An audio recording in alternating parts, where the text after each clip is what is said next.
이번 주일은 지극히 거룩하신 그리스도의 성체성혈 대축일입니다.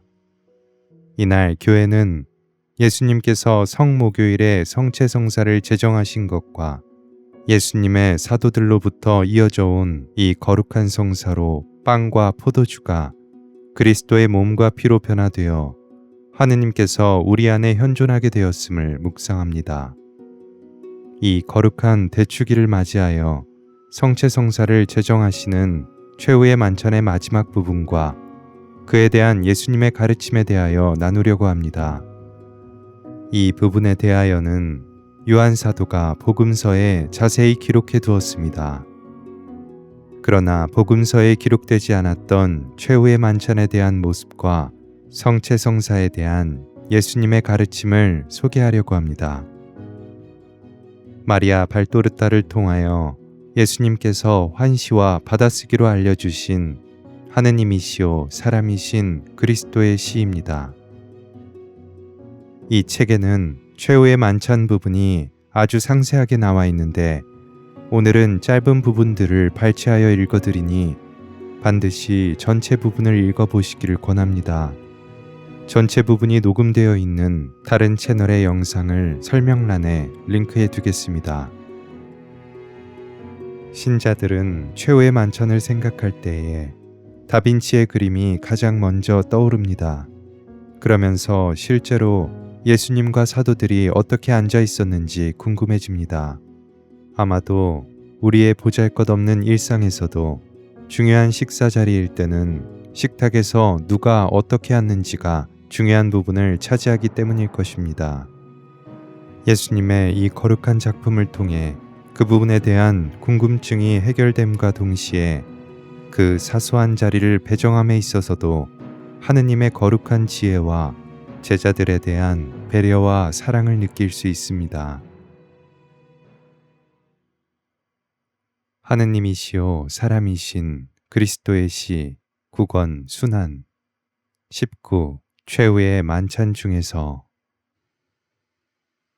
요한아 유다와 또 한 사람과 같이 가서 깨끗이 하는 데 쓰는 잔들을 가져오너라. 그리고 식탁 앞에 앉자. 예수께서는 비통할 만큼 온화하시다. 요한과 안드레아, 유다 타데오와 야고보가 넓은 잔을 가져오고 거기에 물을 붓고 예수와 동료들에게 수건을 드리니 그들은 저들과 같은 일을 한다. 금속으로 만든 대야와 같은 잔을 한 옆으로 치운다. 그러면 이제는 너희들의 자리로 가거라. 나는 여기 있고 여기 오른쪽에 요한, 다른 쪽에는 내 충실한 야고보, 최초의 두 제자이다. 요한 다음에 내 단단한 돌 베드로, 그리고 야고보 다음에는 공기 같은 사람, 아무도 주의하지 않지만 항상 거기 있으면서 기운을 돋구어주는 안드레아, 그 옆에는 내 사촌 야고보, 온순한 동생. 내가 지금 열거한 제자들에게 상좌를 준다고 불평은 안 하겠지. 너는 의인의 조카이지. 그분의 정신이 오늘 저녁 그 어느 때보다도 더 내 위에서 감돌며 고동친다.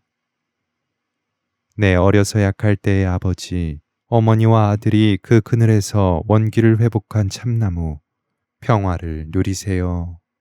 평화를 누리세요. 베드로 다음에는 시몬. 시몬 잠깐 이리 오너라. 충성스러운 너의 얼굴을 자세히 보아두고 싶다. 다음에는 다른 얼굴들이 정직한 너의 얼굴을 가리겠기 때문에 잘 보지 못할 것이다. 고맙다, 시몬아. 모든 것을 위해서. 그러면서 그를 껴안으신다. 예수께서 놓아주시자 시몬은 제자리로 가면서 얼굴을 손으로 가려 비탄을 표시한다. 시몬 맞은편에는 네 바르톨로메오. 그러면 두 정직과 두 지혜가 서로 반영된다. 그들은 잘 어울린다. 그리고 바로 옆에는 내 동생 유다. 이렇게 하면 네가 보이고 무슨 축제가 있어 우리가 모두 한 식탁에 모이던 나자렛에 있는 것 같은 생각이 든다. 또 가나에서도 생각나니 우리가 같이 있었지. 잔치, 혼인잔치, 첫 번 기적. 물이 포도주로 변한. 오늘도 잔치이고 오늘도 기적이 있을 것이다. 포도주의 본질이 바뀌어서. 예수께서는 머리를 숙이시고 당신의 비밀의 세계에 외따로 떨어져 계신 것처럼 생각에 잠기신다. 다른 사람들은 그분을 쳐다보고 말이 없다. 예수께서는 머리를 드시고 가리옷의 유다를 뚫어지게 보시면서 말씀하신다. 너는 내 맞은편에 앉아라. 선생님은 저를 이토록 사랑하십니까? 시몬보다도 더? 언제나 저를 선생님 맞은편에 앉히시기를 원하시나요? 그토록. 네가 바로 말했다. 왜 그러십니까, 선생님? 네가 이 시간을 위하여 모든 사람보다 더 많은 일을 한 사람이기 때문이다. 유다는 스승과 동료들에게 달라진 시선을 보낸다. 스승께 대하여는 연민의 태도로 다른 사람들에게는 의기양양한 태도의 시선을 보낸다. 그리고 너의 옆에는 한쪽에 마테오, 다른 한쪽에는 토마가 앉도록. 선생님 원하시는 대로, 선생님 원하시는 대로요. 저는 제 바로 앞에 내 구세주를 모시는 것으로 넉넉합니다. 하고 마테오가 말한다. 마지막은 필립보이다. 자, 알겠느냐? 내 옆 명예스러운 자리에 앉지 못하는 사람은 내 앞에 앉는 영광을 누린다. 예수께서는 당신 자리에서 일어서시어 당신 앞에 놓여있는 큰 잔에 모두가 높은 잔들을 가지고 있다. 그러나 예수께서는 다른 사람들과 같은 잔 이외에 훨씬 더 큰 잔을 가지고 계시다. 아마 예식용 잔일 것이다. 포도주를 부으신다. 포도주를 부으시고 잔을 들어 바치시고 다시 내려놓으신다. 예수께서 목들을 나누어 주시며 소중한 아들들 가운데 있는 가장과 같이 각자가 넉넉히 차례가 가도록 주의하신다. 다음과 같은 말을 하실 때 예수님은 장엄하시고 약간 침울하시다. 내가 이 과얼절 음식을 너희와 함께 먹기를 얼마나 별로왔는지 모른다. 이것이 내가 영원히 구세주였던 그때부터 원한 소원 중의 소원이었다. 내가 이 과월절 음식을 너희와 같이 나누기를 열렬히 원한 것은 하느님의 나라가 올 때까지는 포도로 빚은 것을 결코 더는 맛보지 않겠기 때문이다. 그때에는 내가 다시 선택한 사람들과 더불어 산 사람과 같이 산 사람들의 혼인잔치를 위하여 어린 양의 잔치에 앉을 것이다. 그러나 여기에는 나처럼 겸손하고 마음이 깨끗한 사람들만이 올 수 있다. 이제 아버지에 대하여 명백히 너희에게 말할 수 있을 때가 온다. 그렇게 되는 것은 너희가 시련 중에 충실하였고 모든 것을 극복하였기 때문이다. 너희의 사랑은 시련 중에 너희에게 힘을 줄 것이기 때문에 완전할 것이다. 그리고 너희에게 부족한 것은 나의 무한한 보고에서 꺼내어 보태주며 이렇게 말할 것이다. 아버지, 보십시오. 저들은 제가 아버지에게서 왔다는 것을 믿고 저를 사랑했습니다. 나는 세상에 내려왔다가 이제 세상을 떠나 아버지께로 가니 너희를 위하여 기도하겠다. 지금은 선생님이 명백히 밝혀 말씀하십니다. 이제는 선생님이 무슨 말씀을 하시는지 알겠고 선생님이 무엇이든지 아신다는 것과 누가 여쭈어 보지 않아도 대답하신다는 것을 알겠습니다. 참으로 선생님은 하느님께로부터 오십니다. 이제야 믿느냐? 마지막 시간에야. 내가 너희에게 말하는 것이 3년째나 된다.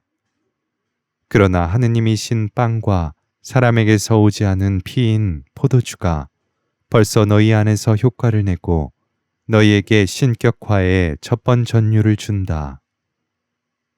너희들이 내 사랑과 나를 차지하는 데에 꾸준하면 하느님이 될 것이다. 사탄이 아담과 하와에게 말한 것처럼 말고 내가 말하는 대로 말이다. 이것이야말로 선과 생명의 나무의 진짜 열매이다. 그것을 먹고 사는 사람 안에서는 악이 지고 죽음이 사라졌다. 그것을 먹는 사람은 영원히 살 것이고 하느님의 나라에서 하느님이 될 것이다. 너희가 내 안에 머물러 있으면 하느님이 될 것이다. 그러나 보아라. 너희 안에 이 빵과 이 피를 가지고 있으면서도 너희가 흩어질 시간이면 너희를 위하여 떠나버리고 나를 혼자 남겨둘 것이다. 그러나 나는 혼자가 아니다. 아버지께서 나와 함께 계시다. 아버지, 아버지, 저를 버리지 마십시오. 나는 너희에게 말을 다했다. 너희에게 내 평화를 주기 위하여 너희는 또 압제를 당할 것이다. 그러나 믿음을 가져라. 내가 세상을 이겼다. 예수께서는 일어나셔서 팔을 십자형으로 벌리시고 빛나는 얼굴로 아버지께 장엄한 기도를 드리신다. 요한이 이 기도를 그대로 다 적어 놓았다. 20. 최후의 만찬에 대한 고찰. 예수께서 이렇게 말씀하신다. 최후의 만찬 1화에서는 사람들을 위하여 음식이 되시는 하느님의 사랑에 대한 고찰 이외에 4가지의 주요한 가르침이 나타난다. 첫째는 하느님의 아들들에 있어서 율법에 순종할 필요성이다. 율법에 의하면 과월절에는 지극히 높으신 분이 모세에게 주신 의식에 따라 어린 양을 잡아먹어야 하였다.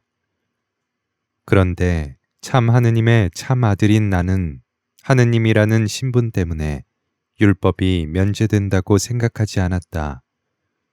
세상에서는 내가 사람들 가운데 있었고 사람들의 스승이었다. 그러므로 나는 하느님께 대하여 다른 사람들과 같이 다른 사람들보다 더 낮게 인간으로서의 의무를 해야 되었다. 하느님의 총에는 순종과 성덕을 점점 더 크게 하려는 노력을 면제시키지 않는다. 너희가 가장 높은 성덕을 하느님의 완전과 비교하면 그것이 언제나 결점투성이라는 것을 깨닫게 될 것이고, 따라서 자신이 그 결점들을 없애고 할 수 있는 대로 하느님의 완전함과 비슷한 완전의 정도에 이르도록 힘써야 한다는 것을 깨닫게 될 것이다. 둘째는 마리아의 기도의 힘이다. 나는 육체가 된 하느님이었다. 흠이 없기 위하여 육체를 억제하기 위한 정신적인 힘을 가진 육체였다. 그런데도 나는 은총이 가득한 분의 도움을 거부하기는 고사하고 오히려 청한다. 그분은 그 속죄의 시간에도 그의 머리 위에 하늘이 막혀 있는 것을 발견하셨을 것은 사실이다. 그러나 천사의 모이신 그분이 아들의 용기를 돋구어 주기 위하여 천사 하나를 빼내오지 못할 정도는 아니었다. 오, 가엾은 어머니, 당신을 위하여 그러신 것은 아니었다. 어머니도 아버지께 버림받는 쓰라림을 맛보셨다. 그러나 구속을 위하여 바치신 그분의 고통으로 올리브 나무 동산의 고민을 이길 수 있는 힘과 그 갖가지 모진 과정을 거쳐 순환을 끝까지 견디어 나갈 수 있는 힘을 내게 얻어주셨다. 그 모진 과정 하나하나가 죄의 한 가지 형태와 한 가지 방법을 씻는 것을 목표로 삼고 있었다.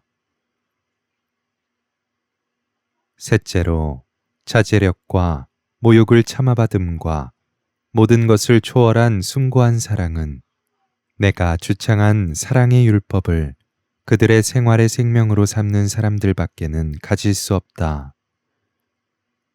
나는 그 사랑의 율법을 주창하였을 뿐 아니라 실제로 실천하였다. 나를 배반하는 자를 내 식탁에 나와 함께 앉히고 나를 그에게 주어야 하고 그의 앞에서 나를 낮추어야 하고 의전에 의한 잔을 그와 함께 나누어야 하고 그가 입술을 댔던 자리에 내 입술을 대고 어머니의 입술을 대게 하는 것이 내게 있어서 얼마만한 고통이었을지 너희는 상상하지 못한다.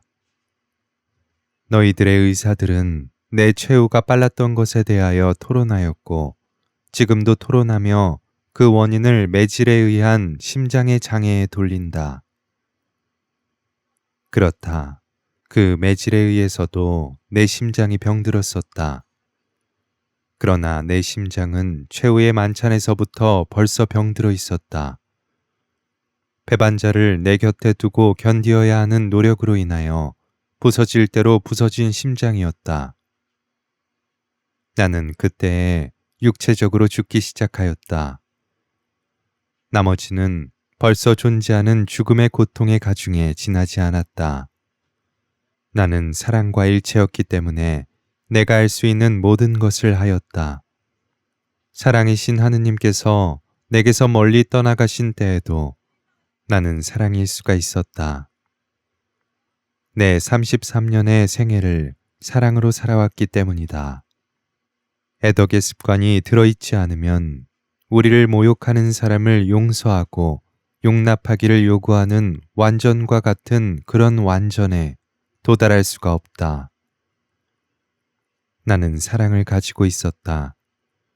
그래서 유다라는 대표적인 모욕자를 용서하고 용납할 수가 있었다.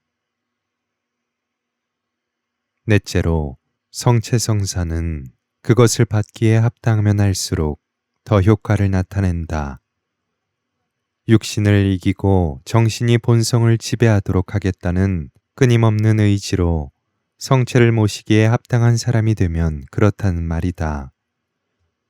이것은 정욕을 이기고 덕행을 따르게 하며 활 모양으로 완전한 덕행, 특히 사랑의 덕행을 향하게 하는 것이다. 과연 어떤 사람이 사랑하면 그가 사랑하는 사람을 기쁘게 하기를 지향한다. 누구보다도 나를 사랑하고 또 순결하던 요한은 성체성사에서 최대의 변화를 얻었다. 그는 그 시간부터 익숙하고 쉽게 하느님의 하늘까지 올라가서 영원한 태양을 똑똑히 보는 독수리가 되기 시작하였다.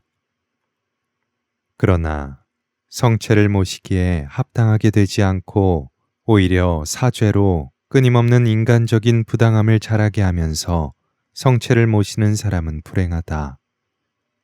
그때에는 성체성사가 죄의 예방과 생명의 싹이 아닌 부패와 죽음의 싹이 된다. 정신의 죽음과 베드로가 유다의 육체에 대하여 말하는 것과 같이 그것으로 인해서 죽는 육체의 부패가 된다. 그 죽음은 그 주홍빛 속에서 항상 생명을 주고 아름다운 액체인 피를 흘리지 않고 모든 열정으로 인하여 시커멓게 된 그 속과 더러운 짐승의 썩은 시체에서와 같이 부패한 육체에서 흘러나와 행인들에게 혐오의 대상이 되는 부패를 퍼뜨린다. 성체성사를 모독하는 사람의 죽음은 언제나 절망한 사람의 죽음이다. 그러므로 성총의 지위에 있는 사람에게 어울리는 평온한 죽음을 알지 못하고 심하게 고통을 당하지만은 시선은 하늘에 고정시키고 영혼은 평화를 확신한 채 고통을 당하는 희생의 영웅적인 죽음도 모른다. 절망한 사람의 죽음은 뒤틀림과 공포를 뚜렷이 나타낸다. 그것은 벌써 육체에서 떼어내려고 목을 조르고 그 메스꺼운 입김으로 질식시키는 사탄의 손에 붙들인 영혼의 무시무시한 경련이다.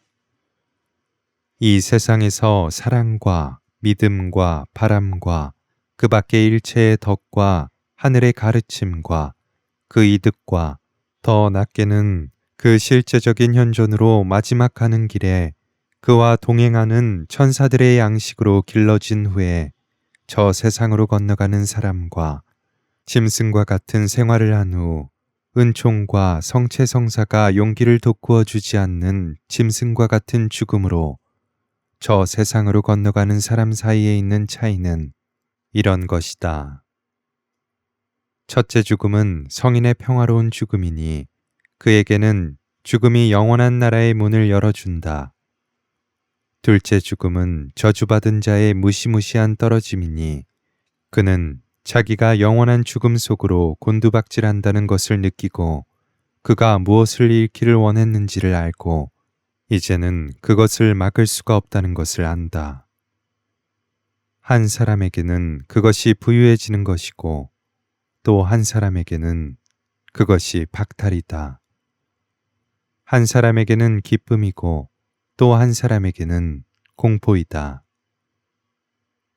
너희의 믿음과 사랑을 가지거나 또는 불신을 가지고 내 선물을 업신여기고 하는 데 따라서 내가 너희에게 주는 것이 이런 것이다. 이 고찰이 가르치는 것은 이것이다.